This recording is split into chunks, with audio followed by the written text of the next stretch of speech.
একজন এমন নবী এই দুনিয়ায় এসেছিলেন যিনি জন্ম নিয়েছিলেন কোনো পিতা ছাড়াই। আল্লাহর হুকুমে তিনি মৃত মানুষকে জীবিত করতেন, অন্ধদের দৃষ্টি ফিরিয়ে দিতেন এবং ছোট্ট শিশুকালেই কথা বলে নিজের মায়ের পবিত্রতার সাক্ষ্য দিয়েছিলেন। তিনি হলেন ঈসা আলাইহিসসালাম এবং তার সম্মানিত মা মরিয়ম আলাইহিসসালাম। সবকিছুর শুরু হয়েছিল তখন যখন মরিয়ম আলাইহিসসালাম নির্জনে আল্লাহর ইবাদতে মশগুল ছিলেন। হঠাৎ তার সামনে এক সুদর্শন ব্যক্তি উপস্থিত হলেন। মরিয়ম ভয় পেয়ে বললেন, আমি তোমার থেকে পরম দয়ালু আল্লাহর আশ্রয় চাই। যদি তুমি আল্লাহকে ভয় করো তবে আমার কাছে এসো না। তখন সেই ব্যক্তি বললেন, আমি তোমার রবের পাঠানো একজন ফেরেশতা। আমি তোমাকে এক পবিত্র সন্তানের সুসংবাদ দিতে এসেছি। মরিয়ম আলাইহিসসালাম বিস্ময়ে বললেন, আমার সন্তান হবে কিভাবে? আমাকে তো কোনো পুরুষ স্পর্শ করেনি। ফেরেশতা উত্তর দিলেন, এটা আল্লাহর জন্য খুবই সহজ।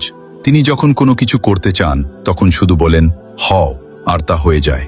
এরপর আল্লাহর অসীম কুদরতে এক মহান মুজিজা সংঘটিত হল। মরিয়ম আলাইহিসসালামের গর্ভে ঈসা আলাইহিসসালামের আগমন ঘটল। সময় যেতে লাগল, কিন্তু মরিয়মের মনে একটাই ভয় ছিল, মানুষ কি বলবে? পিতা ছাড়া সন্তানের কথা কে বিশ্বাস করবে? যখন সন্তান জন্মদানের সময় ঘনিয়ে এলো তখন তিনি এক খেজুর গাছের নিচে আশ্রয় নিলেন।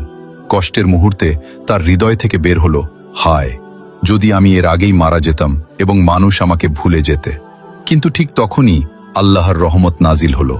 আল্লাহ তাকে সান্ত্বনা দিলেন এবং সেই স্থানেই জন্ম নিলেন ঈসা আলাইহিসসালাম। যখন মরিয়ম আলাইহিসসালাম শিশুকে কোলে নিয়ে নিজের কওমের কাছে ফিরে এলেন তখন চারদিকে নানা অভিযোগ উঠতে লাগল। লোকেরা বলল, হে মরিয়ম, তুমি এটা কি করলে? তোমার পরিবার তো ছিল অত্যন্ত নেককার। কিন্তু মরিয়ম আলাইহিসসালাম কোনো উত্তর দিলেন না। তিনি শুধু শিশুটির দিকে ইশারা করলেন। লোকেরা অবাক হয়ে বলল, একটি নবজাতক শিশুর সাথে আমরা কিভাবে কথা বলবো? ঠিক তখনই আল্লাহর আরেকটি বড় মুজিজা প্রকাশ পেল। ছোট্ট শিশু কথা বলে উঠল, নিশ্চয়ই আমি আল্লাহর বান্দা।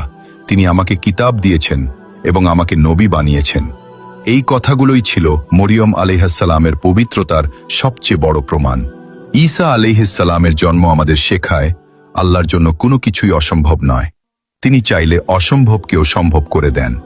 আপনিও যদি আল্লাহর অসীম কুদরতের উপর পূর্ণ বিশ্বাস রাখেন তাহলে লিখুন সুবহানাল্লাহ।